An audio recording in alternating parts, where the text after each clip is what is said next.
Pihak Rumah Sakit Umum Dr. Zainal Abidin telah menggunakan tes cepat molekuler untuk pasien yang memiliki tanda-tanda yang mengarah COVID-19. Tes cepat molekuler ini bisa memberikan hasil dalam waktu 45 menit, seperti yang pernah dilakukan untuk beberapa pasien yang dibawa ke rumah sakit ini.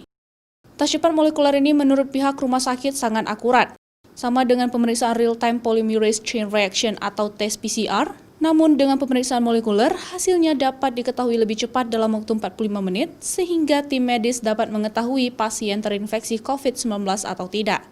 Tes molekuler ini juga melindungi tenaga medis dan keluarga pasien, karena sebelum menangani pasien yang dicurigai COVID-19, sudah diketahui status pasien tersebut positif COVID atau tidak.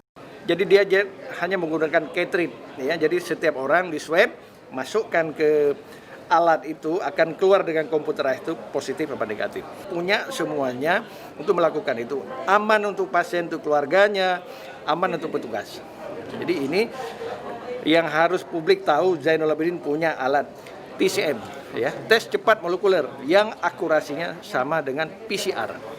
Sementara itu, Azharuddin juga meminta publik, khususnya keluarga pasien yang datang ke rumah sakit dan dicurigai sebagai pasien dengan gejala COVID-19, untuk tidak menyepelekan penyakit tersebut, karena membahayakan jiwa yang lain baik tenaga medis maupun pasien. Mustajab, Kompas TV, Banda Aceh.